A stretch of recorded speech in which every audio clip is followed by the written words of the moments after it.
وسراجا وقمرا منيرا فقد قال الله تعالى في كلامه المجيد وفرقانه الحميد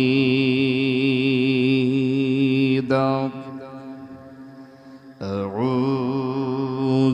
بالله من الشيطان الرجيم بسم الله الرحمن الرحيم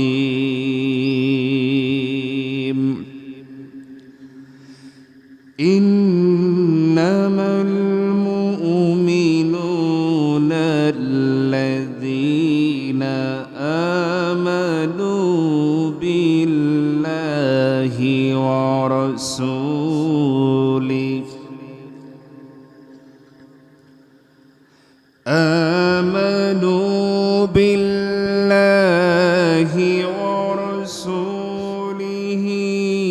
ثم لم يرتابوا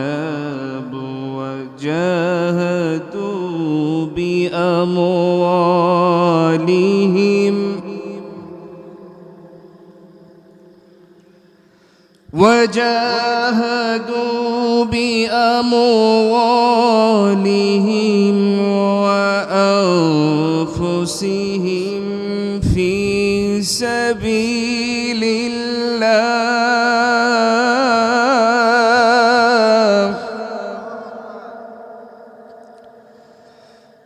أولئك هم الصادقون.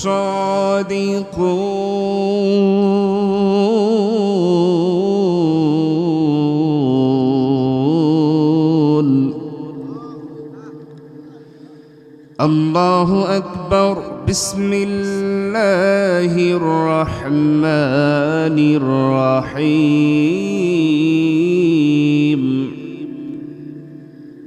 إن الله وملائكته يصلون على النبي يا أيها الذين آمنوا صلوا عليه وسلموا تسليما.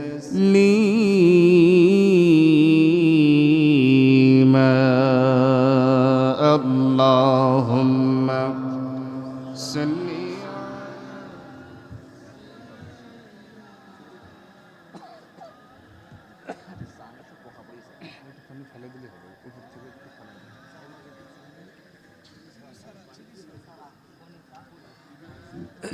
সবাই একটু মহব্বতান একসঙ্গে এক আওয়াজ কণ্ঠের সঙ্গে কণ্ঠ মিলিয়ে দারাজ কণ্ঠে বলে উঠছি আল্লাহুম্মা সাল্লি আলা মাওলানা মুহাম্মদ ওয়া আলা আলি سيدنا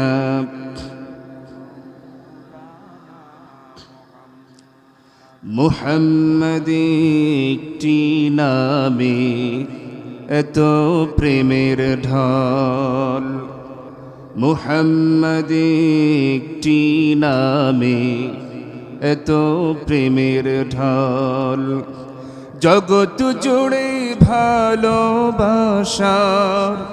জগৎ জুড়ে ভালোবাসার অবাক কোলাহল,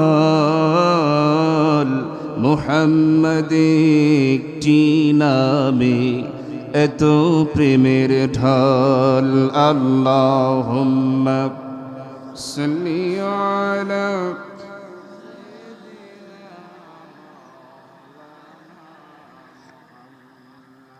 وعلى آله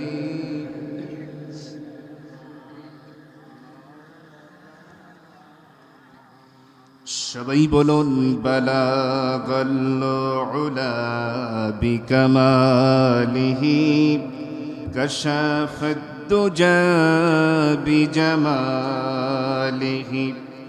حسنت جميع خصاله صلوا عليه سراج الملة تمهي فخر دو عالم سراج الملة تمهي فخر دو عالم دلبار مولاه شريف الأنبياء نسخا قل أديان دقره بلغ العلا بكماله كشف الدجى بجماله حسنت جميع خصاله صلوا عليه اللهم آمين ربنا ظلمنا أنفسنا وإن لم تغفر لنا وترحمنا لنكونن من الخاسرين আল্লাহ তাআলা ঐতিহ্যবাহী সাতক্ষীরা জেলার কালীগঞ্জ উপজেলার পীরগাজন হযরত গাজন শাহ রহমতুল্লাহি আলাইহি ফাউন্ডেশন ময়দান আজকের এই ময়দান ইন্তেজামিয়া কমিটি কর্তৃক আয়োজিত বাৎসরিক ইসালে সওয়াব মাহফিলের ময়দানে বসে আমরা কিছু গুনাহগার তোমার প্যারা হাবিব পাকের উপরে কয়েক মর্তবা দরুদ ও সালাম পড়েছি, এরপরে দুটি হাত ফিকিরির মতো তোমার দরবারে তুলে দিয়েছি।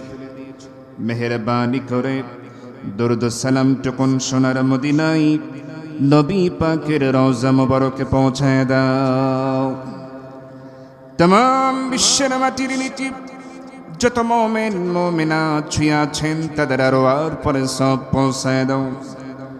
আল্লাহ তাআলা এই মাহফিলের আয়োজন যারা করেছেন আর শোনার জন্য যারা আসলেন, কিয়ামতের দিন মুসিবতের সময় এই মাহফিল আমাদের সকলের জন্য নাজাতের ওসিলা বানায়া দিও।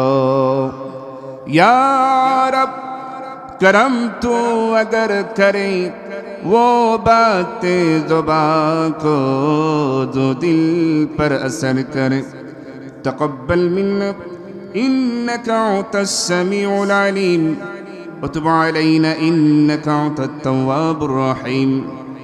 सुब्हान रब्बिका रब्बिल इज़्ज़ति अम्मा यसिफून व सलामुन अलल मुरसलीन আলহামদুলিল্লাহি রাব্বিল আলামিন।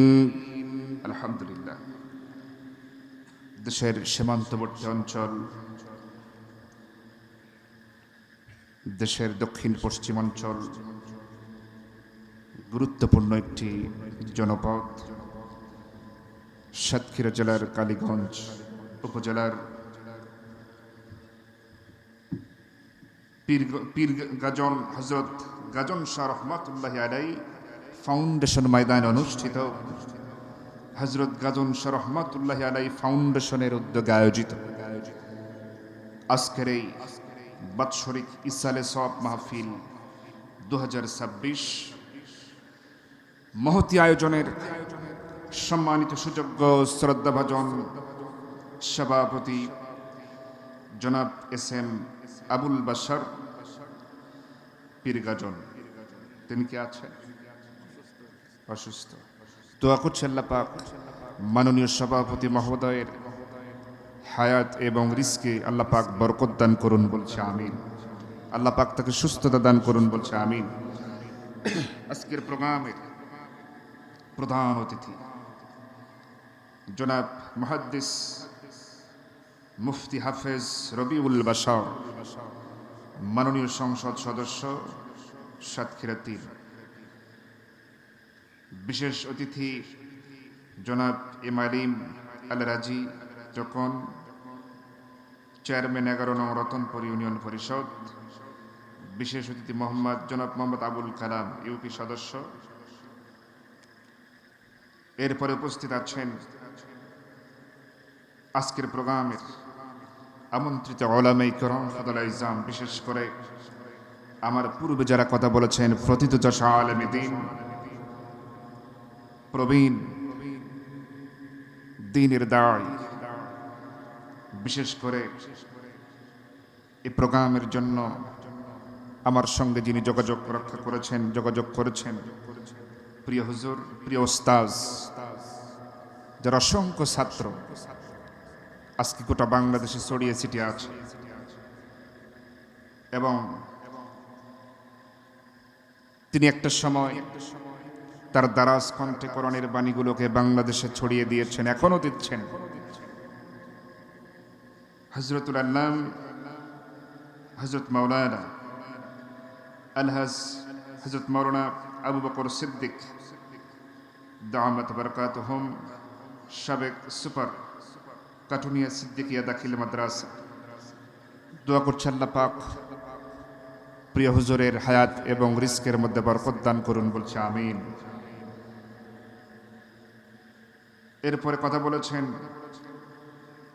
হযরত মাওলানা বাকি বিল্লাহ বেলালি, আমার প্রিয় বড় ভাই, বিশিষ্ট সঙ্গীত শিল্পী, বিশিষ্ট আলেমে দ্বীন,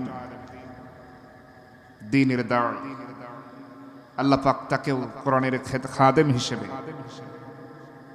গোটা বাংলাদেশ সহ বিশ্বময় আল্লাহ পাক তাকে কবুল করুন, বলছে আমিন। আমি প্রায় সকলেরই নাম নিলাম, কারণ দেখেন অতিথিদের নামের তালিকায় খুব বেশি নাম নেই।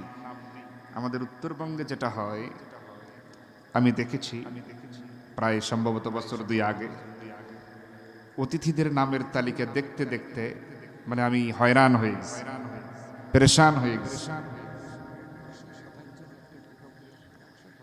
হুজুর বলছেন 127 জন। আমি ওই দেখলাম যে সভাপতির জায়গাতে 2 জনের নাম, কিন্তু সহসভাপতির জায়গাতে 39 জনের নাম, আর শুধুমাত্র বিশেষ অতিথির ঘরে গুনে গুনে দেখি 317 জনের নাম।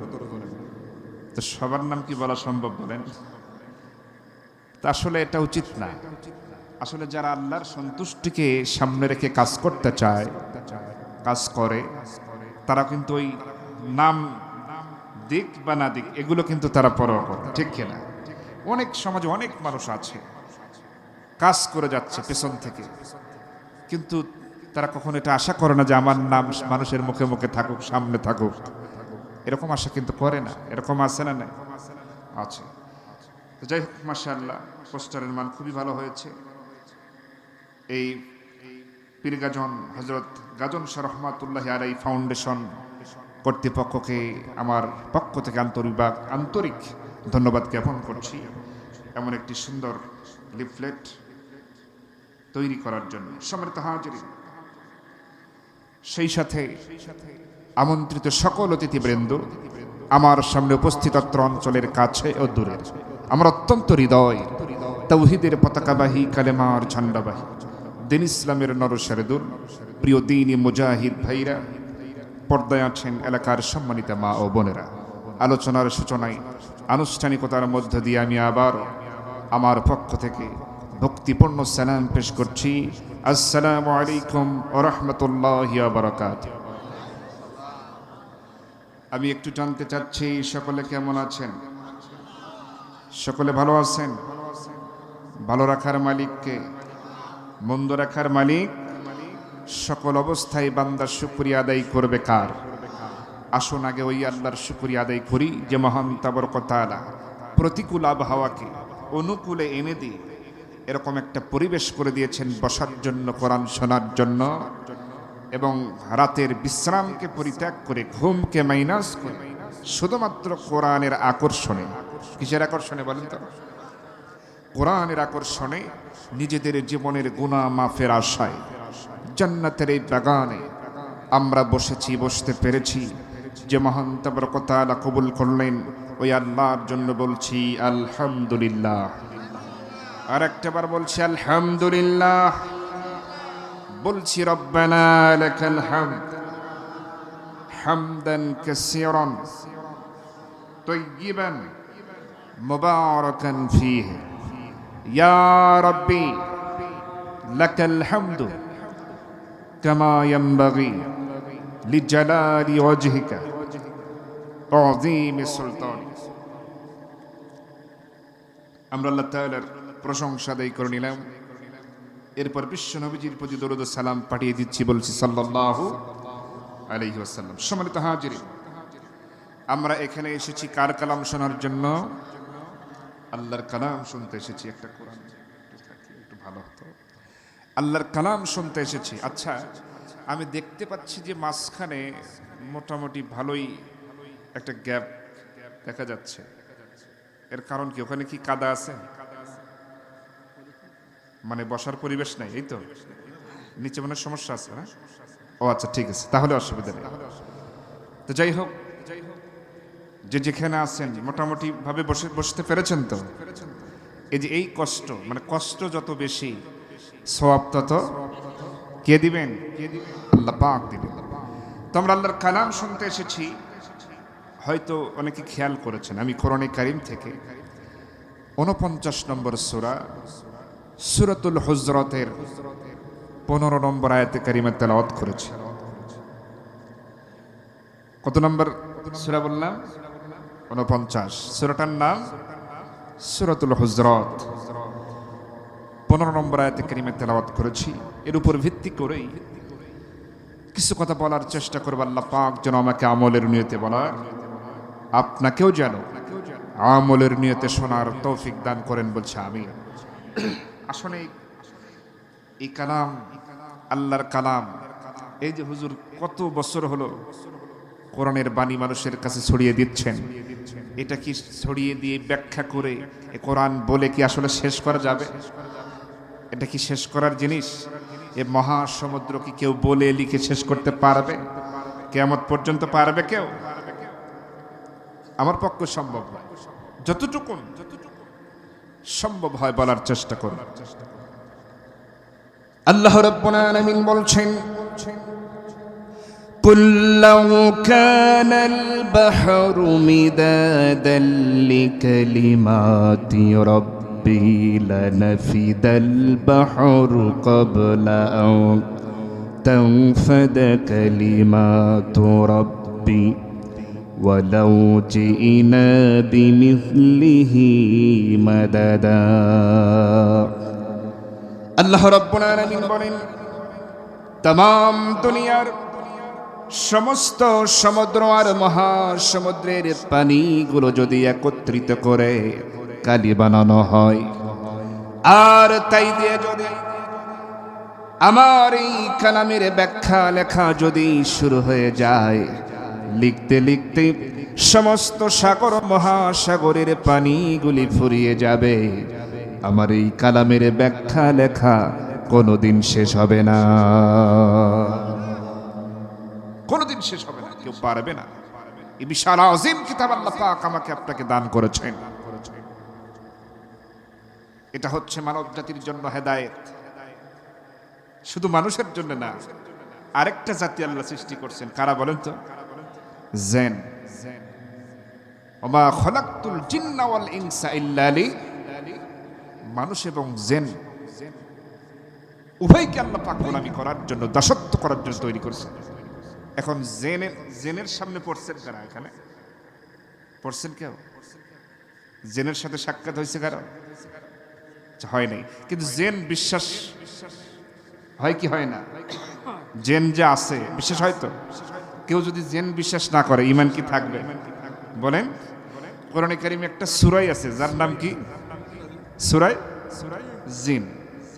আচ্ছা, আল্লাহ পাক বলছেন মানুষ তো দূরের কথা, আমি যে আরেকটা জাতি সৃষ্টি করেছি জেন জাতি, মানুষ এবং জেন উভয় মিলে যদি পরামর্শ করে এক জায়গায়, এবং তারা মিলে যদি এরকম একটা আমার কিতাবের মতো করে একটা কিতাব বানাতে চেষ্টা করে, কিয়ামত পর্যন্ত চেষ্টা করেও এমন একটা কালাম তারা বানাতে পারবে?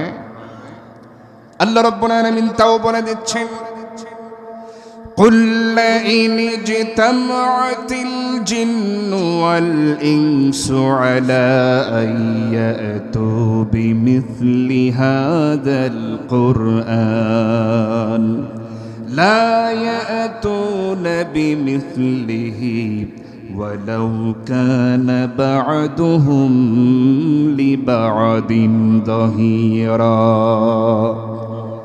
আল্লাহ রাব্বুল আলামিন বলছেন, শুধু মানুষ নয়, শুধু মানব জাতি নয়, জিন জাতি এবং মানব জাতি উভয় মিলে, জিনেরা সাহায্য করবে মানুষকে এবং মানুষেরা সাহায্য করবে জিনদেরকে। উভয় জাতি মিলে পরামর্শ করে সহযোগিতা করার মাধ্যম দিয়ে যদি তারা চেষ্টা করে আমার এমন একটা কালাম বানাবার জন্য, কিয়ামত পর্যন্ত চেষ্টা করেও এমন একখানা কালাম এই দুই জাতি মিলে বানাতে পারবে না। সেই কিতাবে 49 নম্বর সূরা সূরাতুল হুজরাতের 15 নম্বর আয়াত দেখি আল্লাহ পাক এখানে কি বলছেন, জানা থাকলে আমার সঙ্গে সবাই পড়বেন। আল্লাহ রাব্বুল আলামিন বলছেন, ইন্নামাল মুমিনুনা আল্লাযীনা আমানু বিল্লাহি ওয়া রাসূলিহি সুম্মা লাম ইয়ারতাবু ওয়া জাহাদু বিআমওয়ালিহিম ওয়া আনফুসিহিম ফি সাবিলিল্লাহ উলাইকা হুমুস সাদিকুন। আল্লাহু আকবার। আল্লাহ রাব্বুল আলামিন বলছেন, ইন্নামাল মুমিনুনা আল্লাযীনা আমানু, নিশ্চয় প্রকৃত মুমিন হলো তারাই যারা কি করে, আমানু ঈমান আনে, বিল্লাহি আমি আল্লাহর উপরে, ও রাসূলিহি রাসূলের উপরে। শুধু তাই নয়, আল্লাহ পাক পরবর্তী অংশে বলছেন, সুম্মা লাম ইয়ারতাবু, এমনকি এই ব্যাপারে তারা কোনো সন্দেহ পোষণ করে না। এরপরে কি করে, ওয়াজাহাদু, তারা জিহাদ করে, চেষ্টা করে, সংগ্রাম করে, সাধনা করে, বিআমওয়ালিহিম, তাদের সমস্ত সম্পদ দ্বারা, ওয়া আনফুসিহিম, প্রয়োজনে জীবনটা দিয়ে দেয়, ফি সাবিলিল্লাহ, আমি আল্লাহর রাস্তায়। আল্লাহ পাক তাদেরকে ডেকে বলছেন, উলাইকা হুমুস সাদিকুন, ওরাই হলো সত্যনিষ্ঠ, ওরাই, তার মানে ওরাই হলো জান্নাতের মেহমান। সুবহানাল্লাহ। আমি শুধু আয়াতের একটু অনুবাদ বললাম, একটু ব্যাখ্যার দিকে যাই, খেয়াল করুন। আল্লাহ পাক বলছেন, ইন্নামাল মুমিনুনা আল্লাযীনা আমানু, নিশ্চয়ই প্রকৃত মুমিন তো তারাই যারা ঈমান আনে, বিল্লাহি, আল্লাহর উপর, রাসূলিহি, রাসূলের উপর, এমনকি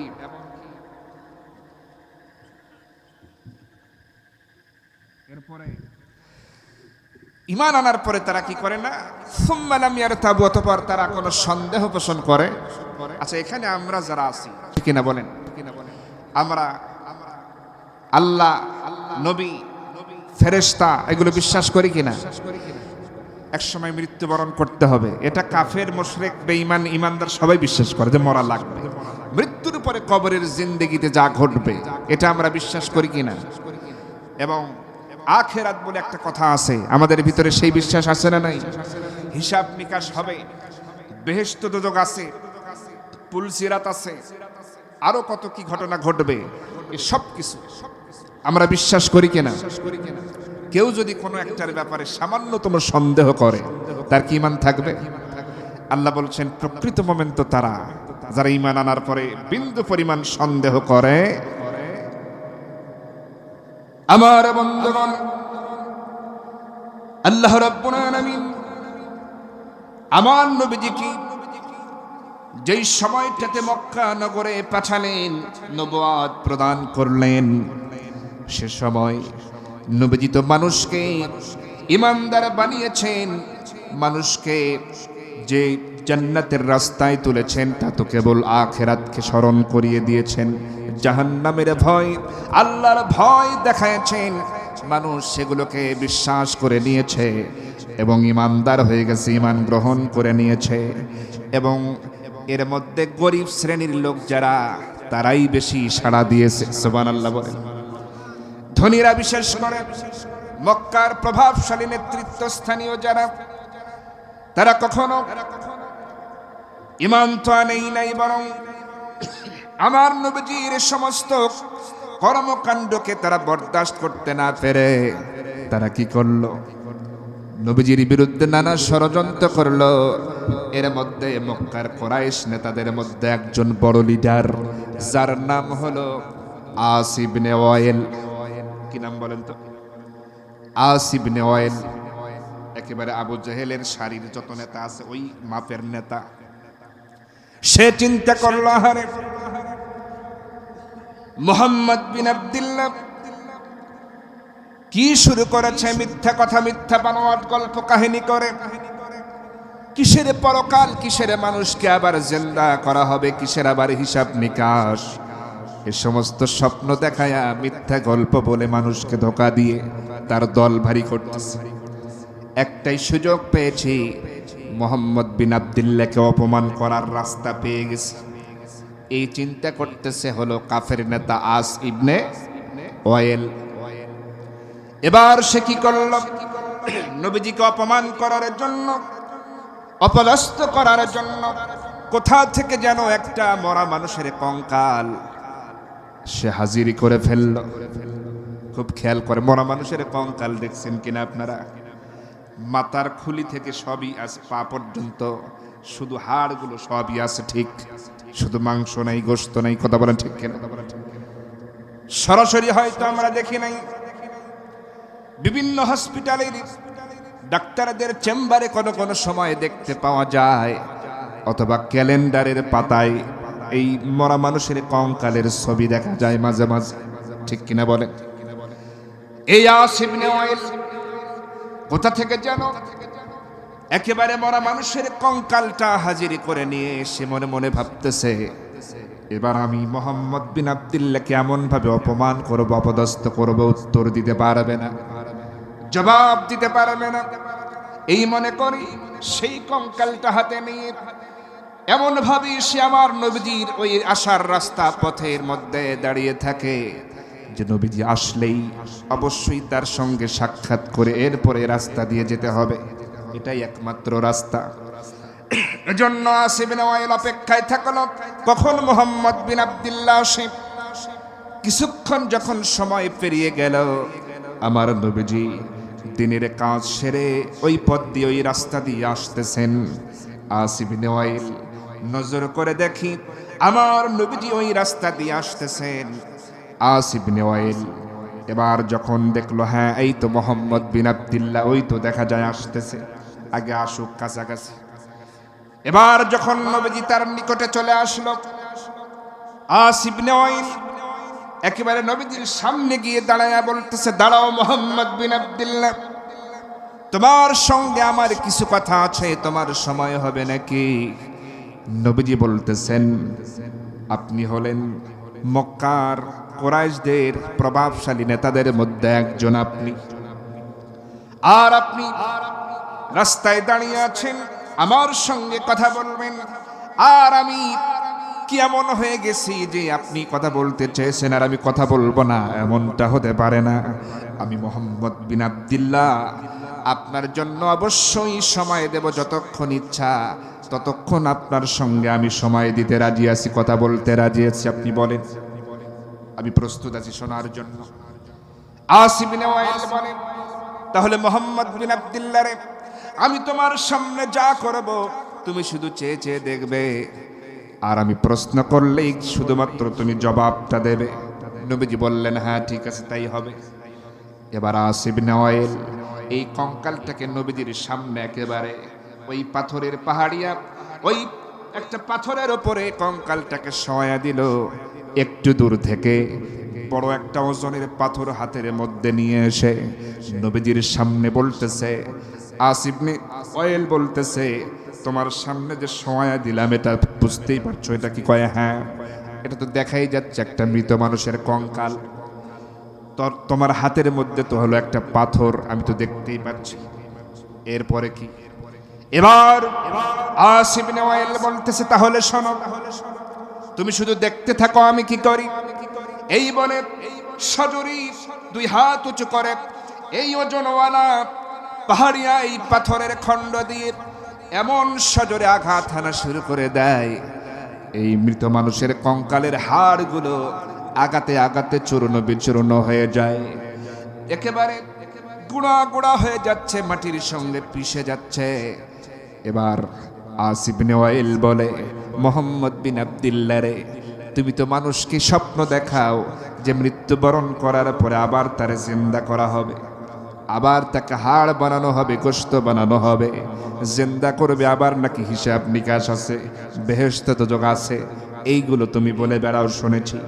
এই যে আমি তোমার চোখের সামনে এই মরা মানুষের কঙ্কালটাকে মাটির সঙ্গে পিষে ফেলতেছি, শুধু তাই নয়, এই কথা বলে আর ওই হাড়ের গুঁড়োগুলো মুষ্টির মধ্যে নিয়া ফুৎকার দিয়ে মরুভূমির বালুর সঙ্গে মিশায়া দেয় এই আস ইবনে ওয়াইল, আর বলে, মুহাম্মদ বিন আব্দুল্লাহ রে, তুমি আমাকে বলো তো, এই যে আমি হাড়ের গুঁড়োগুলো পর্যন্ত পিষে ফেলা এই গুঁড়ো মরুভূমির বালুর সঙ্গে আমি মিশায়া দিলাম, আচ্ছা বলো তো, এই বালুর ভিতর থেকে এই গুঁড়ো হাড়ের এই অংশ আবার কে বের করবে, কে বাছাই করবে, কে আবার হাড় বানাবে, গোশত লাগাবে, মানুষ বানাবে? এই জবাবটা তুমি আজকে আমার কাছে দিয়ে যাও। আচ্ছা, আপনাদের কি ধারণা হয় নবীদের কাছে কি এর জবাব আছে না নাই? সবাই বলেন আছে না নাই? চিন্তা করেন, সে ভেবেছে মুহাম্মদ বিন আব্দুল্লাহ মনে হয় কোনো জবাব দিতে পারবে না, কিন্তু নবীজি তাকে যে জবাব দিয়েছিলেন, পরবর্তী সময় আল্লাহ পাক আয়াত আকারে তা নাজিল করে দিয়েছেন। সুবহানাল্লাহ।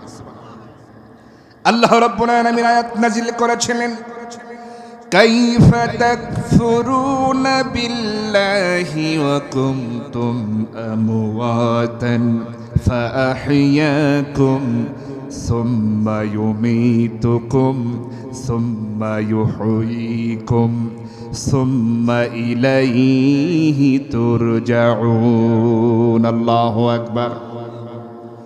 আল্লাহ রাব্বুল আলামিন বলছেন, বান্দারে, কিভাবে তুমি তোমার রবকে অস্বীকার করো, অথচ তুমি ছিলে মৃত, তোমার কোনো অস্তিত্ব ছিল না। আমি তোমাকে জিন্দা করেছি, আবার আমি তোমাকে মৃত্যু দান করব, আবার আমি জিন্দা করব। সুম্মা ইলাইহি তুরজাউন, অতঃপর তোমাদের সকলকে আমি আল্লাহর নিকটে ফিরে আসতে হবে। এ কথা কে বলছেন? আল্লাহ পাক বলছেন। আচ্ছা বলেন তো, আল্লাহ পাকের এই কথা কি মিথ্যে? আল্লাহ বলছেন তোমাদের তো কোনো অস্তিত্ব ছিল না, কেমন করে আমি আল্লাহকে অস্বীকার করো? আমাদের কি একটা সময় কোনো অস্তিত্ব ছিল এখানে আমরা যারা আছি? আজ থেকে 100 বছর আগে আমাদের কোনো খবর ছিল? আচ্ছা, এখানে তো 100 বছর বয়সের মানুষ থাকতেও পারে, আছে নাকি? 2-4টা দেখেন তো আশেপাশে থাকায় 100 বছর বয়সের কয়জন পাওয়া যায়? হ্যাঁ, ওই তো বাচ্চা। আচ্ছা, তাহলে কেউ নাই। চিন্তা করেন, আজকে সমাজে 100 বছর বয়সের মানুষ খুঁজে পাওয়া কঠিন হয়ে যাচ্ছে। কিছুদিন আগেও 2-4 জন পাওয়া যেত আমার এলাকায়, আমি দেখেছি। এখন আর 100 বছর বয়সের মানুষ পাওয়াই কঠিন হয়ে যায়। তো সামনে যেদিন আসতেছে, আমার তো ধারণা হচ্ছে এরকম ভাবে আর কিছুদিন গেলে 100 বছর বয়স তো দূরের কথা, 70-80 বছর বয়সের মানুষই খুঁজে পাওয়া কঠিন হয়ে যাবে। কথা বলেন ঠিক কিনা? কারণ মানুষের চলাফেরা, ওঠা বসা, খাওয়া দাওয়া, লেনদেন কোনো কিছু ঠিক নেই। আর মানুষ সব সময় সবকিছু তাড়াতাড়ি চায়, সবকিছু হাতের নাগালের মধ্যে চায়, তাড়াতাড়ি চায়, পেতে চায়, খেতে চায়, শুতে চায়, সবকিছু তাড়াতাড়ি লাগবে।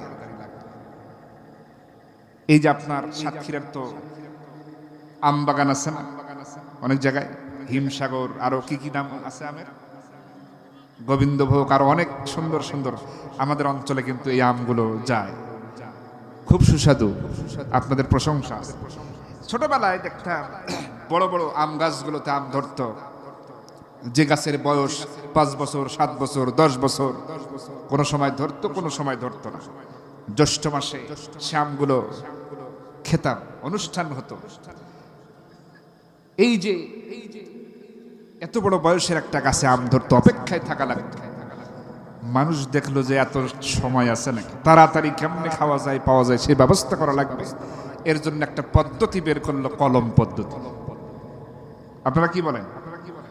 এখন দেখবেন বাজারে কোনো আম গাছের চারা কিনতে যাবেন, দেখবেন চারার সাথে আম ধরেই আছে। কথা বলেন ঠিক? এরকম আছে না নাই? লিচুর চারা কিনতে যাবেন, লিচু গাছের সাথে ধরেই আছে, চারার সাথে। এরকম অনেক ফলের গাছ আছে যে ফল ধরেই আছে।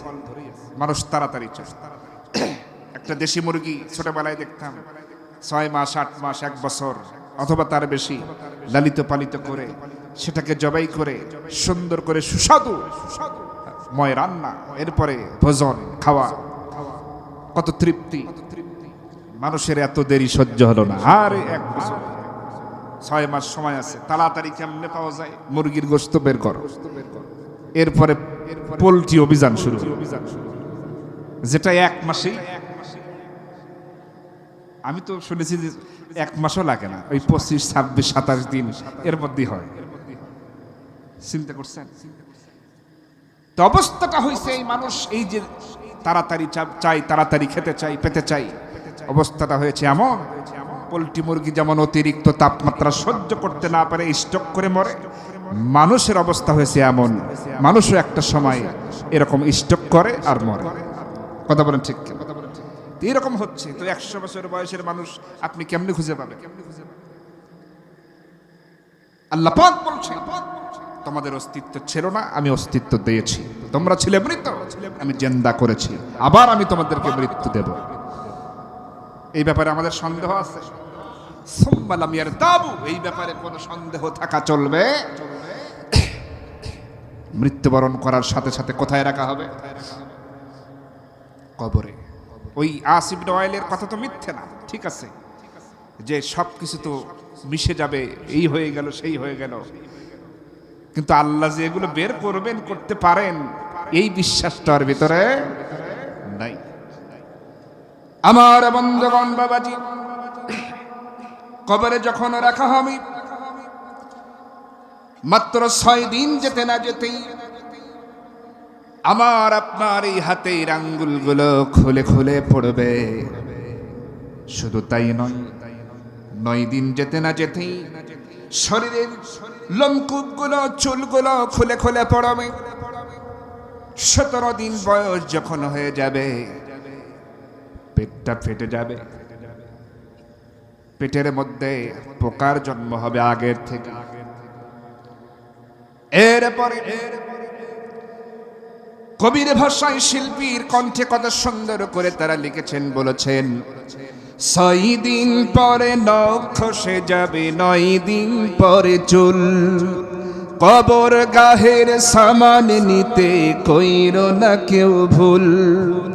6 দিন পরে নখ খসে যাবে, 9 দিন পরে চুল, কবর গাহের সামান নিতে কইরো না কেউ ভুল। কবর জায়গা ভালো নয়, কবর জায়গা ভালো নয়, আমল দিয়েই কবর গৃহ সাজিয়ে নিতে হয়, আমল দিয়েই কবর গৃহ সাজিয়ে নিতে হয়। ঠিক কিনা? 17 দিনে পেট ফেটে শেষ পোকার খাদ্য হবে, 60 দিন পরে গোশ থাকবে না, কঙ্কাল পড়ে রবে।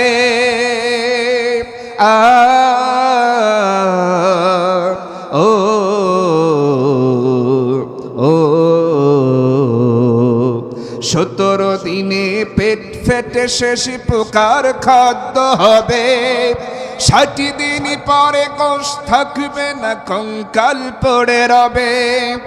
90 দিন হাড়গুলো সব, 90 দিন হাড়গুলো সব আলাদা হয়ে রয়। কবর জায়গা ভালো নয়, কবর জায়গা ভালো নয়, আমল দিয়েই কবর গৃহ সাজিয়ে নিতে হয়, আমল দিয়েই কবর গৃহ সাজিয়ে নিতে হয়।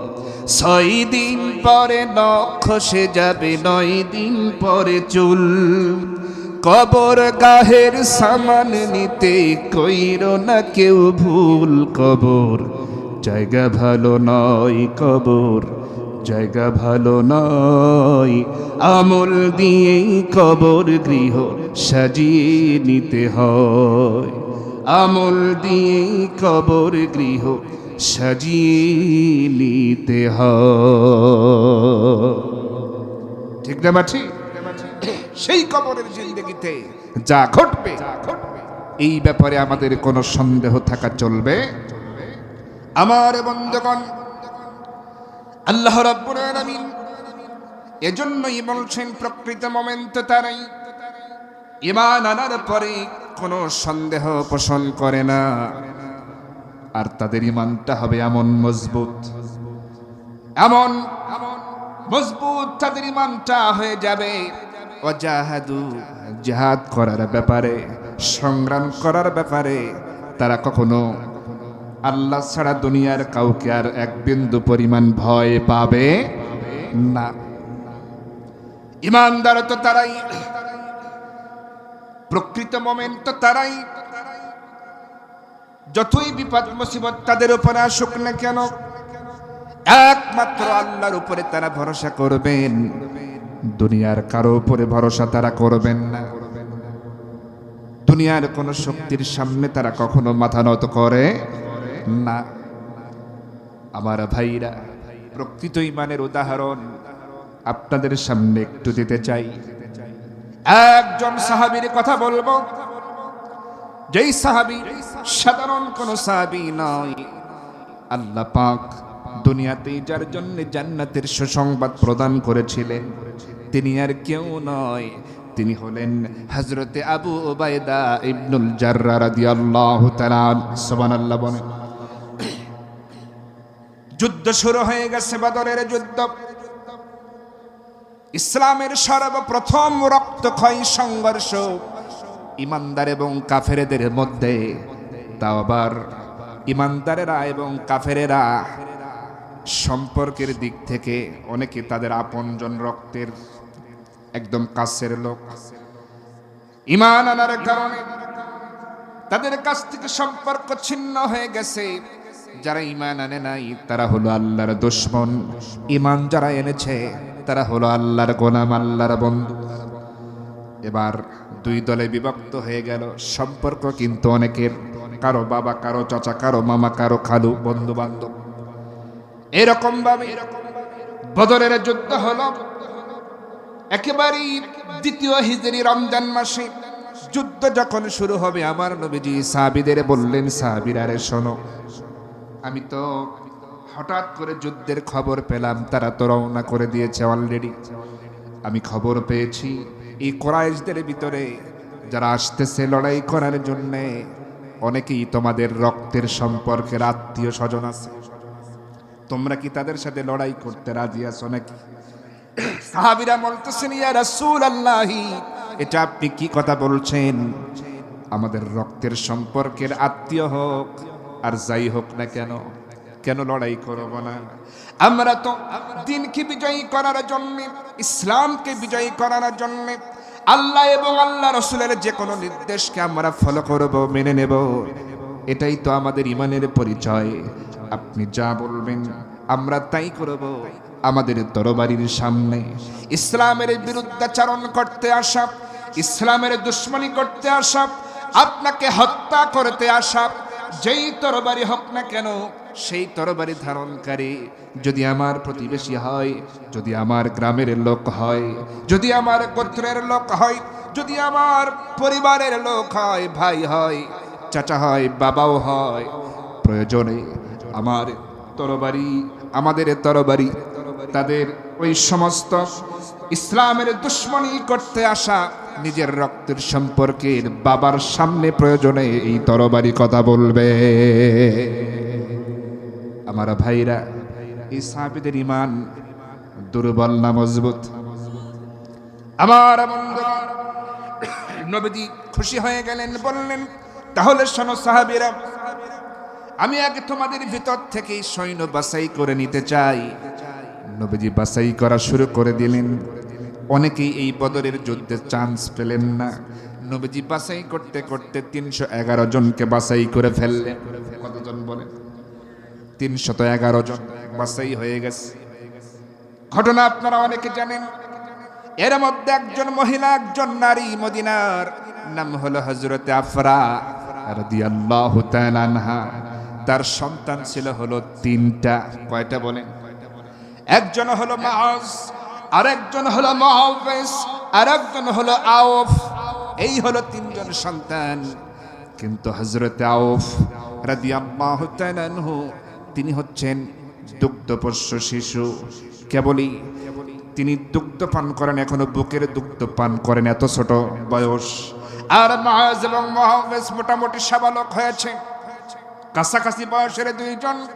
এই 2 জন মায়ের কাছ থেকে অনুমতি চেয়ে তারা নবীজির কাছে চলে যায়।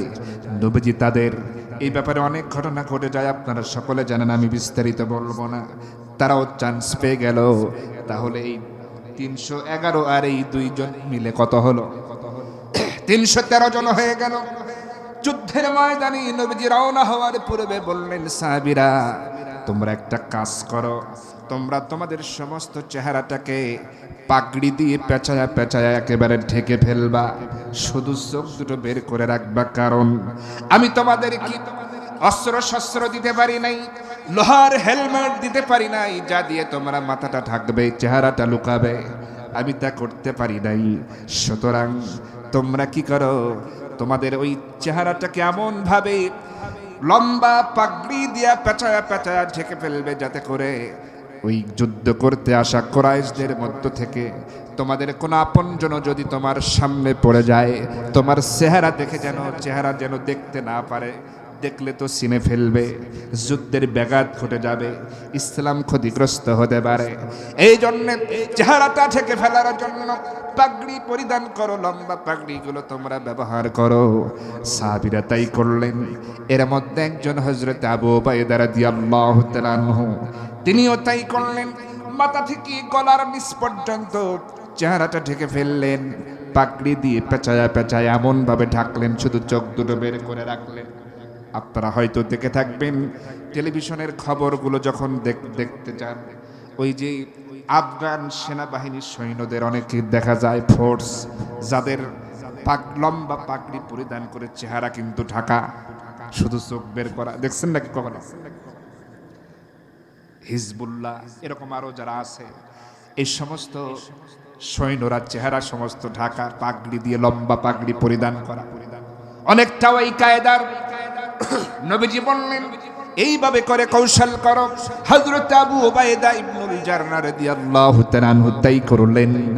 এবার তিনি এমতো অবস্থায় তরবারি ধারণ করে লড়াই যখন শুরু করলেন, অনেকগুলো কাফেরকে পরাস্ত করে একজনের পরে আরেকজন, আরেকজনের পরে আরেকজন, এমন করে করে তিনি একজন সৈন্য এভাবে একজন একজন করে বদল করতে করতে হঠাৎ করে দেখলেন তার সামনে তার পিতা জাররা তরবারি নিয়ে তার সামনে দাঁড়ায় গেছে।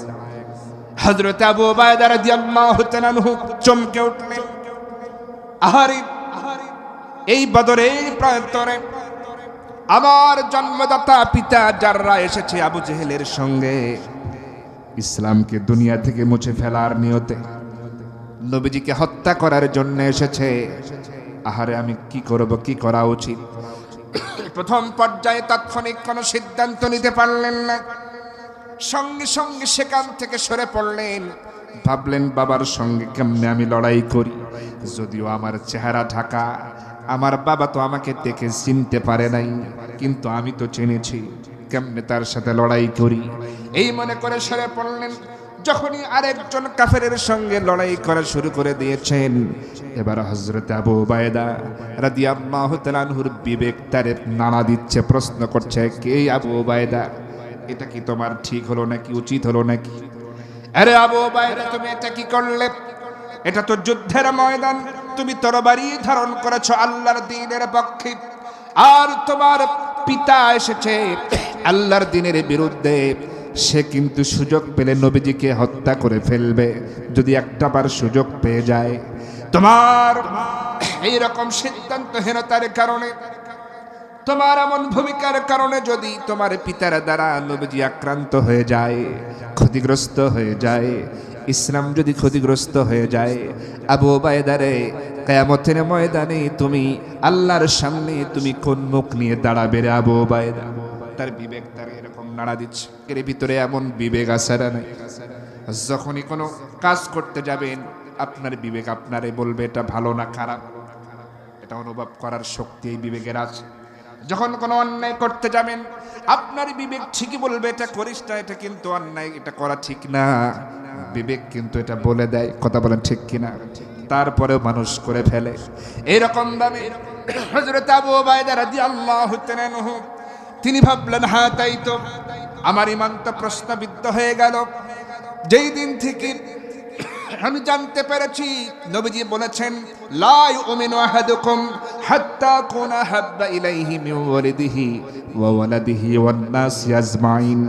নবীজি বলেছেন, হযরত আনাস রাদিয়াল্লাহু তাআলা আনহু থেকে বর্ণিত হাদিসের ভিতরে নবীজি বলেছেন, ওই ব্যক্তি ততক্ষণ পর্যন্ত মুমিন হতেই পারবে না যতক্ষণ পর্যন্ত সে তার পিতামাতা, তার সন্তান সন্ততি, এমনকি দুনিয়ার সমস্ত মানুষের চাইতে আমি রাসূল যতক্ষণ পর্যন্ত তার কাছে প্রিয় হতে না পারবো ততক্ষণ পর্যন্ত ওই ব্যক্তি কখনো প্রকৃত মুমিন হতে পারবে না। খেয়াল করেন, তাহলে পিতার চাইতে, সন্তানের চাইতে, দুনিয়ার সমস্ত মানুষের চাইতে আল্লাহ রাসূল তার মর্যাদা কম দিতে হবে না বেশি দিতে হবে? তাকে অগ্রাধিকার দিতে হবে। তার কথা মনে হয়ে গেল, তিনি বললেন, না, আমি সত্যের পক্ষে, ইসলামের পক্ষে তরবারি ধারণ করেছি। এই তরবারির সামনে এবার যদি আমার জন্মদাতা পিতা জাররা পড়ে যায় তাহলে আমার পিতাকে পিতা মনে করব না, তরবারিতে ইসলামের দুশমন মনে করে তার সাথে মোকাবেলা করব। এটাই হচ্ছে মজবুতি মা। আজকে সমাজে অনেক অন্যায়কারী আছে, সন্তান অন্যায় করে পিতা কিছু বলে না, আবার পিতা অথবা ভাই অন্যায় করে সন্তান কিছু বলে না। আরে আমার ভাই এই কাজ করছে, আমি কিছু বলতে পারি? আরে আমার ভাই এই অন্যায়টা করছে, কেমনে আমি এটা মানুষকে বলি? এরকম আছে না নাই? কিন্তু ইমানের দাবি কি? অন্যায় যেই করবে সে অন্যায়কারী যদি আমার ভাইও হয়, বাবাও হয়, তার বিরুদ্ধে কথা বলার দরকার আছে না নাই? বলে না আমার ভাইরা, এটাই হচ্ছে প্রবলেম। সম্মানিত হাজিরিন, অন্যায়ের বিরুদ্ধে কথা বললেই, যখন নবী রাসূলদের তরিকায় আপনি কথা বলবেন অন্যায়ের বিরুদ্ধে, তখন দেখবেন আপনার শত্রুর অভাব হবে। আপনি তেলতেলা সেলসালায়া যদি বেহেশতে যাওয়ার জন্য ঠান্ডা ঠান্ডা তেলতেলা কথা বলেন, আপনার কোনোদিন শত্রুও তৈরি হবে না, আপনার বিপদও হবে না। কিন্তু যখন নবী রাসূলদের তরিকায় সত্যকে, মহাসত্যকে যখন উপস্থাপন করবেন, অন্যায়ের বিরুদ্ধে যখন রুখে দাঁড়াবেন, তখন দেখবেন যে আপনার অনেক পরিচিত মুখগুলো আপনার বিরুদ্ধে দাঁড়িয়ে গেছে। আমার বন্ধুগণের জন্য সাহাবায়ে কেরামদের থেকে শিক্ষা গ্রহণ করতে হবে। সাহাবায়ে কেরাম কি ভূমিকা রেখেছেন? হযরত আবু উবাইদা রাদিয়াল্লাহু তাআলা আনহু খুঁজতেছেন কোথায় আমার পিতা জাররা, খুঁজতে খুঁজতে পেয়ে গেলেন, তার সামনে চলে গেলেন। তার পিতা জাররা সেও তরবারি উঁচু করবে, চান্স পায় নাই, সুযোগ পায় নাই। তাকে সুযোগ না দিয়ে হযরত আবু উবাইদা রাদিয়াল্লাহু তাআলা আনহু আল্লাহু আকবার বলে এমন সজোরে আঘাত এনেছে তার পিতার গর্দান বরাবর। এক আঘাতেই তার পিতার দেহ থেকে গর্দানটা, মাথাটা, মস্তকটা আলাদা হয়ে নিচে পড়ে ঘোরাঘুরি যেতে লাগলো। হযরত আবু উবাইদা একটা চিৎকার মারলেন, আল্লাহু আকবার বললেন, হাতের তরবারিটা ছিটকে ফেলে দিলেন। সেখান থেকে একটা দৌড় মারলেন, বদরের সীমানার বাইরে চলে গেলেন। বাইরে গিয়া একটা পাহাড়ের গোড়ায় বসে ডুকরে ডুকরে কাঁদতেছেন, আহারে আমি আমার এই হাত দিয়ে আমার জন্মদাতা পিতা জাররাকে দুনিয়া থেকে বিদায় করলাম। এরকম ভাবে তিনি বলতেছেন, আহাজারি করতেছেন, কাঁদতেছেন ঠিক, কিন্তু তার ভেতরের ঈমান কিন্তু এক বিন্দু পরিমাণ দুর্বল হয় নাই। কান্নার কারণ হলো, আহাজারি করার কারণ হলো একটাই, সেটা হলো সন্তান এবং পিতার মধ্যে একটা মহাব্বত কে দিয়েছেন বলুন? কে দিয়েছেন বলুন?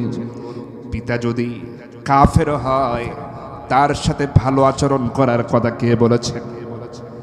কাফেরও যদি হয় খারাপ আচরণ করা যাবে না। কিন্তু সমাজে অনেক সন্তান আছে, দেখা যায় পিতা মাতার কথা শোনে না, খারাপ ব্যবহার করে, ডাকলে যদি বলে এদিক যা, সে উল্টা দিকে যায়। আছে না নাই? সমাজের অধপতন তো এখান থেকেই শুরু হচ্ছে। সন্তানেরা পিতা মাতার কথা শুনতে চায় না, অথচ আল্লাহ রাব্বুল আলামিন বলে দিয়েছেন, এই যুবকেরা শোনো, আল্লাহ পাক কি বলছেন দেখো, ওয়াকাদা রাব্বুকা আল্লা তা'বুদু ইল্লা ইয়াহু ওয়া বিল ওয়ালিদাইনি ইহসানা। আমি আল্লাহ রাব্বুল আলামিনের পক্ষ থেকে চূড়ান্ত সিদ্ধান্ত হয়ে গেছে, সেটা হলো আমি আল্লাহ পাকের ইবাদত করার পরে তোমরা তোমাদের মা বাপের প্রতি সদ্ব্যবহার করো। এটা কার কথা? আল্লাহ পাকের কথা। এখন এই কথাগুলো যদি আমরা মাহফিলগুলোতে না বলি, যুবকেরা কি জানার উপায় আছে? কারণ বই পুস্তকে তো এখন কোরআন হাদিস মনে হয় যে খুব শেখানো হয় না। কোরআন হাদিস কি শিক্ষা ব্যবস্থার মধ্যে, এই যে স্কুল কলেজ ভার্সিটি, এগুলোতে কি কোরআন হাদিস বাধ্যতামূলক করা আছে? যা আছে কিছু স্বল্প মাদ্রাসাগুলোতে, কলেজ বিশ্ববিদ্যালয়গুলোতে এই ধরনের দিন ধর্মের নীতি কথাগুলো সেখানে শেখানো হয় না। এই জন্য সন্তানেরা বখাটে হয়, নেশাগ্রস্ত হয়ে যায়, খারাপ ব্যবহার করে, 8টা 10টা করে প্রেম করে, অবৈধ রিলেশন করে, পার্কে পার্কে ঘুরে বেড়ায়। কথা বলা ঠিক? যুবকদেরকে দোষ দিয়েও তো লাভ নাই, কারণ যুবকদেরকে আমরা সে পরিবেশ দিতে পারি না। এটা রাষ্ট্রের ব্যর্থতা। যুবকদের হাতে কোরআন তুলে দিতে পারি না, হাদিস তুলে দিতে পারি না, তো ওরা প্রেম করবে না তো কি করবে? টাকা। আমার কথার যুক্তি আছে না নাই?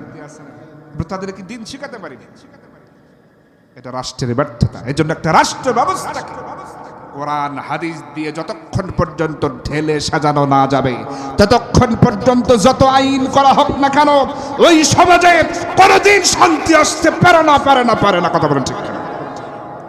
এজন্য সুখী সমৃদ্ধশালী ইনসাফ ভিত্তিক একটি কল্যাণ রাষ্ট্র প্রতিষ্ঠা করার জন্য কোরআন সুন্নাহর বিকল্প কোনো রাস্তা নাই। ওই পাশ্চাত্য, ওই পশ্চিমা আইন, এই সমস্ত আইন কানুন দিয়ে মানুষের ভাগ্য বদলাবে না। যত আইন করবে, যতক্ষণ পর্যন্ত আল্লাহর আইনের কাছে না আসবে, ততক্ষণ পর্যন্ত পাম্পে তেল থাকবে, ততক্ষণ পর্যন্ত ওই বিদ্যুৎ খাতে উন্নতি হবে। এরকম অনেক কিছু সমস্যার সম্মুখীন হতেই হবে। আল্লাহ পাকের কাছে আমাদের ফিরে আসতে হবে, কারণ আমরা মুসলিম। সকলকে আল্লাহ পাকের সামনে মাথা নত করে দিতে হবে, আল্লাহ আমি তোমার গোলাম। আমার বন্ধুগণ, হযরত আবু উবাইদা রাদিয়াল্লাহু তাআলা আনহু কাঁদতেছেন, পিতা এবং সন্তানের মহব্বতের কারণে কাঁদতেছেন, কিন্তু তার ঈমানটা বিন্দু পরিমাণ দুর্বল হয় নাই। যুদ্ধ শেষ হয়ে গেল, নবীজি বললেন, সাহাবীরা যুদ্ধের অবস্থান কি আমাকে জানাও। আমার ভাইয়ের একটা তথ্য এখানে দিয়ে দেই। বদরের যুদ্ধ যেদিন হয় সেই দিন ছিল হলো 17ই রমজান। কয় রমজান বলে? 17ই রমজান। যুদ্ধ শুরু হওয়া থেকে শেষ হওয়া পর্যন্ত সময় লেগেছে মাত্র 1.5 থেকে 2 ঘন্টা, এর বেশি নয়। কারণ খুব খেয়াল করেন, যুদ্ধ শুরু হওয়া থেকে শেষ হওয়া পর্যন্ত সব ফয়সালা হয়ে গেছে। 1.5 থেকে 2 ঘন্টার মধ্যেই যুদ্ধ শেষ। এই বর্ণনা দিতে গিয়ে একজন রাখাল বলতেছেন, আমি আমার বকরি চড়াচ্ছিলাম ওই বদরের পাহাড়ে। আমি বকরিগুলো চড়াতেছিলাম, যখনই আমি লক্ষ্য করলাম আমার কিছু বকরি পাহাড় বেয়ে বেয়ে পাহাড়ের উঁচুতে চলে গেছে। কারণ বকরি তো এমন প্রাণী, সে কিন্তু ঠিক মতো কথা শোনে না। দড়ি গলায় যদি দড়িও থাকে, দড়ি ধরে টানবেন, বিশেষ করে যদি কোনো পানি সামনে থাকে, আপনি যদি ওই পানি পার করার জন্য যদি দড়ি ধরে টান দেন, সে কিন্তু পানিতে নামবে, যত শক্তি আছে চেষ্টা করবে। তাহলে খেয়াল করুন, পাহাড়িয়া ওই বকরি যারা চড়াতো, পাহাড়ে তো গলায় দড়ি থাকে না, ছেড়ে দেওয়া। ওই রাখাল বলতেছে, আমি এই বকরিগুলোর ভিতরে কয়েকটা বকরি আমার পাহাড়ে উঠে গেছে। সেই বকরিগুলোকে আনার জন্য আমি আস্তে আস্তে পাহাড়গুলো বেয়ে বেয়ে আমি উপরে উঠতেছি। বকরিগুলোর উপরে আমি একটু রাগান্বিত হয়ে গেছি, কারণ এই বকরি যদি এত বিরক্ত করে, রাগ হওয়া তো স্বাভাবিক। এই জন্য কিন্তু এই রাগকে নিয়ন্ত্রণ করার জন্য, ধৈর্য আনার জন্যে আল্লাহ পাক সমস্ত প্রায় অধিকাংশ নবীকে কিন্তু বকরি চড়ানোর দায়িত্ব দিয়েছিলেন, একটা অভিজ্ঞতা নেওয়ার জন্য। কারণ বকরি চড়ানো যে কথা, উম্মত চড়ানো একই কথা। কথা বলেন ঠিক কিনা? উম্মত যা ওই রকম বকরির মতো ডাক দিব, একদিন চলে যায় আর একদিকে। রাখাল বলতেছে, আমি আমার বকরিগুলোকে আনার জন্য পাহাড়ে উঠলাম। আমি বকরিগুলো আনতে গিয়ে আমি হঠাৎ করে পাহাড়ের ওই উচ্চতায় থেকে নজর করে দেখলাম, দুই দিক থেকে হঠাৎ করে দুইটা দল মুখোমুখি হয়ে গেল। এক দলে লোক বেশি, অন্য দলে লোক কম। তার মানে বোঝাই যাচ্ছে কাফেরদের দলে সৈন্য সংখ্যা কম ছিল না, বেশি ছিল? বেশি। ওই রাখাল বলতেছি, আমি বকরির কথা ভুলে গেলাম। আমি ভাবলাম নিশ্চয় এখন যুদ্ধ শুরু হবে, কারণ যেই পরিস্থিতি দেখতেছি এখনই যুদ্ধ শুরু হয়ে যাবে। রাখাল বলতেছে, আমি ভাবলাম বকরির যা হয় হয়ে যাক, আমি আগে দেখি কি হয়। এবার ওই পাহাড়ের ওই আড়াল থেকে আমি লুকিয়ে লুকিয়ে দেখতেছি। যুদ্ধ যখন মুহূর্তের মধ্যে শুরু হয়ে গেল, লড়াইটা শুরু হয়ে গেল। আমি কিছুক্ষণ পরে নজর করে দেখলাম, ওই তাদের মাথা বরাবর উপরে আসমান থেকে, আসমানের মাঝামাঝি তাদের মাথার উপরে এমন ভাবে মেঘাচ্ছন্ন হয়ে গেল, মেঘমালা তৈরি হয়ে গেল। ওই আসমান থেকে, মেঘের মধ্য থেকে কালো পোশাক পরা কি যেন এক ঝাঁক মাটিতে নেমে এলো। প্রত্যেকের হাতে তরবারি চিকচিক করতেছে, বিদ্যুৎ চমকে যাচ্ছে, এমন ঝলক মারতেছে। এইরকম অসংখ্য তরবারি হাতেওয়ালা কি যেন আসমান থেকে, মেঘের মধ্য থেকে নেমে আসলো মুহূর্তের মধ্যে। অনেককে আহত করে, আঘাত করে আহত করলো, আবার অনেককে নিহত করে আবার তারা আসমানের দিকে উড়ে চলে গেল। এটা ওই রাখাল বলতেছে।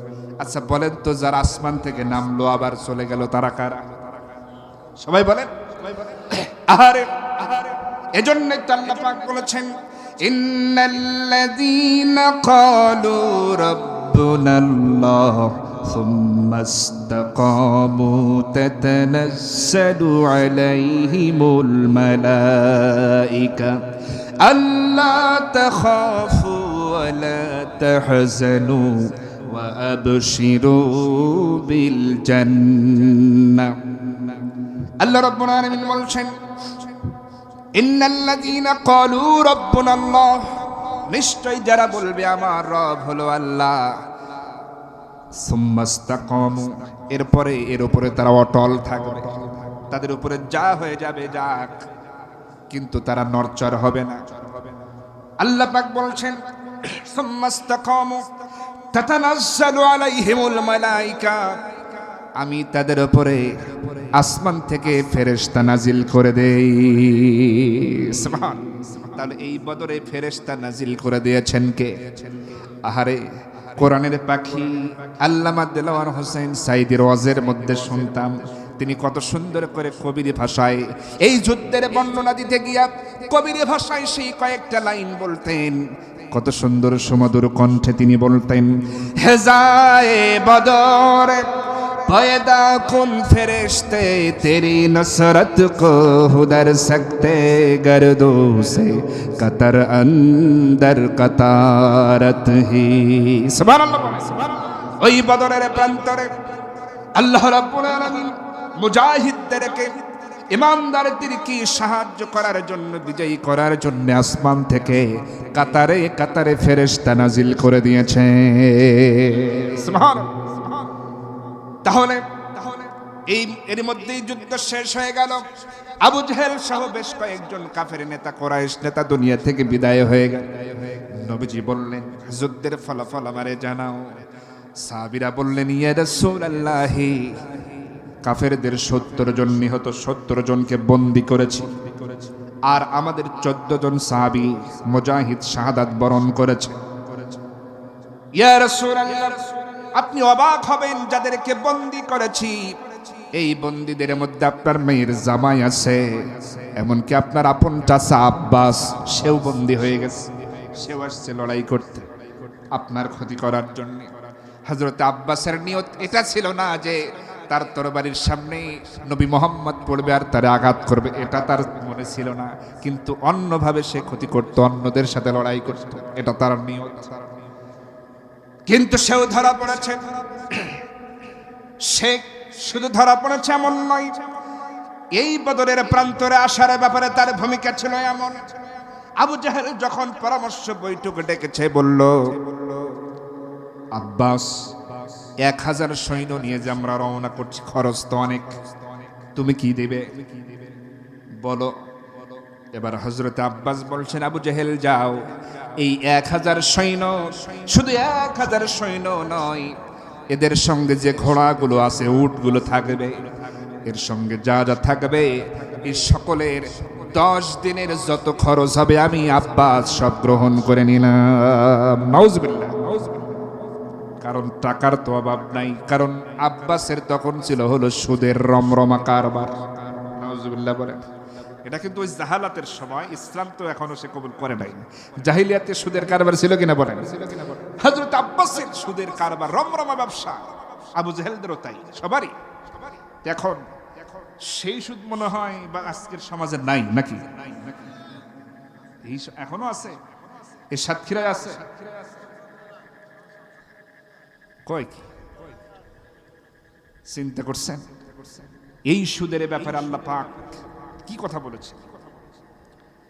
সুদ যে খাবে সে আল্লাহ এবং আল্লাহ রাসূলের সাথে মানে যুদ্ধ করার জন্য রেডি হয়ে গেল। আপনি কি সুদ খাওয়ার মাধ্যমে আল্লাহ এবং আল্লাহ রাসূলের সাথে যুদ্ধ করতে চান? এটা কি এমন যে আল্লাহ তরবারি নিয়ে এসে আপনার সামনে দাঁড়াবে? এটা কি এরকম? আল্লাহ বলে দিয়েছেন কোরআনে, অতএব সুদ খাওয়া যাবে না। হাদিস পড়ে আমরা কি জানতে পারি?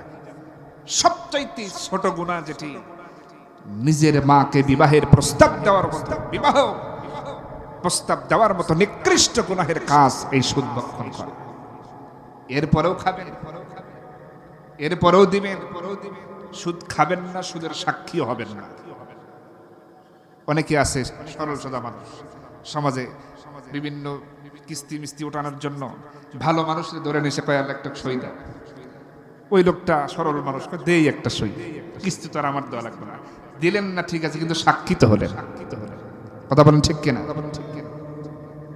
তাহলে এই সুদের কারবারের সাথে কি জড়িত থাকা যাবে? সোজা কথা, আল্লাহ নিষেধ করেছেন, আমি সেটা মেনে যাব, এটা করব না। মা বোনেরা মনে হয় আসছে অনেকে না? আমার ভাইয়েরা, মা বোনদের জন্য কিছু কথা বলতে হবে, পরে হয়তো সময় পাবো না, কারণ আমি সামান্য কথা বলে মা বোনদের বিষয়ে যাব। একটু আবু উবায়দা রাদিয়াল্লাহু তাআলা আনহুর কথাই শেষ করি, সব কথা বলা সম্ভব হবে না। নবীজি তথ্য জানতে চাইলেন, সাহাবায়ে কেরাম সব তথ্য দিলেন। আবার নবীজি কি করলেন? সাহাবীদেরকে ডেকে বললেন, সাহাবীরা রে, তাড়াতাড়ি করে জানাজার ব্যবস্থাটা করো, আর বন্দীদেরকে এক জায়গায় রাখো, আর আমার সাহাবী আবু উবাইদা কোথায় আছে? আবু উবাইদাকে একটু আমার সামনে হাজির করো। সাহাবীরা খুঁজতে শুরু করলেন। কেউ বলতেছেন ইয়া রাসূলুল্লাহি, আবু উবাইদাকে দেখলাম, সে তো আমার পাশে তরবারি ধারণ করে লড়াই করতেছিল, তাকে কাছে দেখেছি। আরেকজন বলে হ্যাঁ আমিও দেখেছি, কিন্তু তারা তো খুঁজে পাওয়া যায় না, কারণটা কি? নবীজি বললেন সাহাবীরা, এই বদরের যুদ্ধের যে সীমানা, এই এরিয়ার বাইরে গিয়ে একটু খোঁজো, তালাশ করো আবু উবাইদাকে, তোমরা চলে যাও, পেয়ে যাবে। খুঁজতে শুরু করলেন। হযরতে ওমর রাদিয়াল্লাহু তাআলা আনহু তিনিও খোঁজার জন্য বের হলেন। বদরের সীমানা পেরিয়ে, যুদ্ধের সীমানা পার হয়ে যখন পাহাড়ের গোড়া দিয়ে খুঁজতেছেন, দেখতে পেলেন আবু উবাইদা বাচ্চা ছেলের মতো ডুকরে ডুকরে কাঁদতেছে, চোখ ফুলে গেছে, লাল হয়ে গেছে। তাকে বলতেছে আবু উবাইদা রে, তুমি এখানে বসে বসে কাঁদতে কাঁদতে অস্থির হয়ে যাচ্ছ কেন? কারণটা কি? ওইদিকে নবীজি তোমাকে ডেকেছেন, তালাশ করছেন, তোমাকে খুঁজতেছে সবাই, চলো আমার সঙ্গে। হযরতে আবু উবাইদা রাদিয়াল্লাহু তাআলা আনহু আর দেরি করলেন না, নবীজির কথা শোনা মাত্রই হযরত ওমরের সঙ্গে রওনা করলেন, নবীজির সামনে এসে হাজির হলেন। এবার আমার নবীজি হযরত আবু উবাইদার চোখের দিকে তাকায়া মুস্কি মুস্কি হাসতেছেন, কিন্তু আবু উবাইদা তো কান্না থামে না। সাহাবীরা এই দৃশ্য দেখে তারা আশ্চর্য হয়ে গেলেন, কারণটা কি? সাহাবীদের মধ্যে থেকে একজন বলেই ফেললেন সাহস করে, ইয়া রাসূলুল্লাহি, যদি অভয় দেন আমার জীবন, আমার পিতামাতার জীবন সম্পদ আপনার জন্য কোরবান হয়ে যাক। যদি অনুমতি দেন একটা প্রশ্ন জিজ্ঞেস করতে চাই। নবীজি বললেন কি বলতে চাও বলো? সাহাবী বললেন ইয়া রাসূলুল্লাহি, আমরা দেখতে পাচ্ছি আবু উবাইদার চোখে পানি, মনে হচ্ছে অনেকক্ষণ হলো সে কান্নাকাটি করেছে, চোখটা তার এখনো লাল ফুলে আছে, আর আপনি তার চেহারার দিকে তাকিয়ে হাসতেছেন, কারণটা তো বুঝলাম না, অবশ্যই রহস্য আছে। নবীজি বললেন হ্যাঁ ঠিকই বলেছ, অবশ্যই রহস্য আছে। তাহলে তোমরা শুনে নাও, আমার হাসার কারণটা কি? আবু উবাইদা এই জিহাদের ময়দানে বদরের প্রান্তরে তরবারি ধারণ করেছে, এমন ভূমিকা পালন করেছে, এমন ভূমিকা পালন করেছে ইসলামকে টিকিয়ে রাখার জন্য, আল্লাহর দ্বীনকে বিজয়ী রাখার জন্য তরবারি ধারণ করে এমন ভাবে সে মজবুত ঈমানের পরিচয় বহন করেছে। তার নিজের তরবারি দিয়ে তার বিরুদ্ধে আসা, ইসলামের বিরুদ্ধে আসা, আমি নবীজিকে হত্যা করতে আসা এই আবু উবাইদারি নিজের জন্মদাতা পিতা জাররা এসেছে, আবু জেহেলের সঙ্গে এসেছে যুদ্ধে লড়াই করার জন্য, ইসলামকে দুনিয়া থেকে বিদায় করার জন্য এসেছে, আমি নবীজিকে হত্যা করতে এসেছে। কিন্তু আবু উবাইদা পিতাকে পিতা মনে না করে ইসলামের দুশমন মনে করে আল্লাহর দ্বীনের পক্ষের তরবারি ধারণ করে এমন ভাবে আঘাত করেছে, তার পিতার গর্দান মাটিতে গড়াগড়ি গেছে। আল্লাহ পাকের কাছে তার এই আমল এমন পছন্দ হয়েছে, আল্লাহ পাকের আরশ পর্যন্ত খুশি হয়ে গেছে। জিব্রাইল এসে আমাকে সুসংবাদটা জানায় গেছে, ইয়া রাসূলুল্লাহ, আবু উবাইদা আল্লাহর দ্বীনের জন্য, আল্লাহর দ্বীন কায়েমের জন্য যেইভাবে মজবুত ঈমানের পরিচয় বহন করেছে, তরবারি দিয়ে নিজের পিতার গর্দানটা নামায়া দিয়েছে, আল্লাহ পাক খুশি হয়ে তার জন্য এমন পুরস্কার ঘোষণা করেছেন। ইয়া রাসূলুল্লাহ, পিতারে জানায়া দেন আবু উবাইদাকে আল্লাহ পাক দুনিয়াতে বেঁচে থাকা অবস্থায় জান্নাতের সুসংবাদ প্রদান করেছে। এই জন্য আশারায়ে মুবাশশারা যাদের বলা হয়, 10 জন জান্নাতের সার্টিফিকেট প্রাপ্ত যে 10 জন সাহাবী, তার মধ্যে একজন হলো হযরত আবু উবাইদা রাদিয়াল্লাহু তাআলা আনহু। বলেন সুবহানাল্লাহ, একটু জিকির করেন সুবহানাল্লাহ আলহামদুলিল্লাহ লা ইলাহা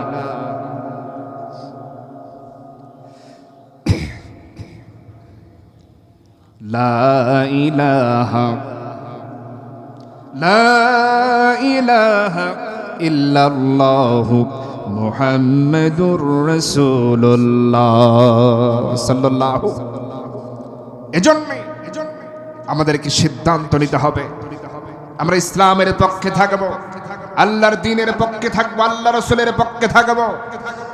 আর আমাদের এই আল্লাহর দ্বীনের পক্ষে থাকার কারণে আমাদের বিরুদ্ধে যদি ইসলামের বিরুদ্ধাচরণ করতে আমার আপন ভাই আসে, আমার আপন চাচা আসে, আমার আপন পিতাও যদি ইসলামের বিরুদ্ধাচরণ করতে আসে, প্রয়োজনে মজবুত ঈমান ধারণ করে, ভাই পিতা চাচা এটা দেখা যাবে না, ইসলামকে প্রাধান্য দিয়ে আল্লাহর দ্বীনকে অগ্রাধিকার দিয়ে তাদের বিরুদ্ধে যুদ্ধ ঘোষণা করতে হবে। কথা বলেন ঠিক কিনা?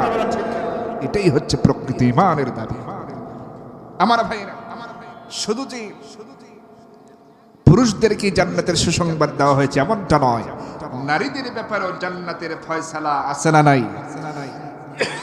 আমার ভাইরা, আমি আপনাদের সামনে এই মুহূর্তে 14 জন জান্নাতি নারীর নাম বলবো। কয়জন বলেন? 14 জন জান্নাতি নারীর নাম বলবো যাদের ব্যাপারে জান্নাতের ফয়সালা করা আছে। 1 নম্বরে হযরত ফাতিমা রাদিয়াল্লাহু তাআলা আনহা, তিনি হলেন জান্নাতি, যার ব্যাপারে বলা হয়েছে সাইয়্যিদাতুন নিসাই আহলিল জান্নাহ। তিনি হলেন জান্নাতি রমণীদের সরদারিনী। 2 নম্বরে হযরত খাদিজা রাদিয়াল্লাহু তাআলা আনহা। 3 নম্বরে হযরত আয়েশা সিদ্দিকা রাদিয়াল্লাহু তাআলা আনহা। 4 নম্বরে হযরত হাফসা রাদিয়াল্লাহু তাআলা আনহা। 5 নম্বরে হযরত আসিয়া আলাইহিস সালাতু ওয়াস সালাম। 6 নম্বরে হযরত মরিয়ম আলাইহিস সালাতু ওয়াস সালাম। 7 নম্বরে হযরত হাজরা আলাইহিস সালাতু ওয়াস সালাম। 8 নম্বরে সুমাইয়া রাদিয়াল্লাহু তাআলা আনহা। 9 নম্বরে উম্মে হারাম বিনতে মিলহান। 10 নম্বরে রুমাইসা বিনতে মিলহান। 11 নম্বরে সুরাইয়া আল আসাদিয়া। 12 নম্বরে রবি বিনতে মুআওয়াজ। 13 নম্বরে হযরত উম্মে জামিলা। 14 নম্বরে নুসাইবা বিনতে কাব রাদিয়াল্লাহু তাআলা আনহা। তারা সবাই হলো আল্লাহর জান্নাতের মেহমান। আমার ভাইরা, এজন্য নারী এবং পুরুষ উভয়কে আল্লাহ পাক সৎ কাজের আদেশ করতে বলেছেন, অসৎ কাজে নিষেধ করতে বলেছেন। সুবহানাল্লাহ বলেন। এই যে আল্লাহর ওলি হযরতে গাজন শাহ রহমাতুল্লাহি আলাইহি, আল্লাহর ওলি কি এমনি হওয়া যায় নাকি? দ্বীনের দাঈ, দ্বীনের দাওয়াত দিতে দিতে মানুষকে আল্লাহর পথে আহ্বান করতেন। একটা পর্যায়ে আল্লাহর পছন্দের পাত্র হয়ে যেতেন তারা। এজন্য আল্লাহ রাব্বুল আলামিন একটা পর্যায়ে তাদেরকে আল্লাহর বন্ধু হিসেবে কবুল করে নেয়। সুবহানাল্লাহ, আল্লাহর বন্ধু হয়ে যান তারা, এজন্য তাদের ওলি বলা হয়। তো আল্লাহ পাক তো বলেই দিয়েছেন, ইয়া আইয়ুহাল্লাযীনা আমানু ওয়া কুনু মা'আস সাদিকিন। ঈমানদারেরা, তোমরা সত্যবাদীদের সাথী হয়ে যাও। আলহামদুলিল্লাহ, এই এখানে এসে আমি যা দেখতে পেলাম, আলহামদুলিল্লাহ আলহামদুলিল্লাহ, সব ধরনের শিরক বিদআত থেকে মুক্ত এই দরবার, এই মাজার শরীফ আপনারা সুন্দর করে এটাকে লালন পালন করছেন। আমি আশা রাখব ঐক্যবদ্ধ হবে সকলে মিলে এটাকে একেবারে যে অন্যান্য বিভিন্ন দরবার যেগুলো আছে এগুলোর মতো একেবারে সিজদার স্থান বানাতে হবে, এরকম কোনো কথা আছে নাকি?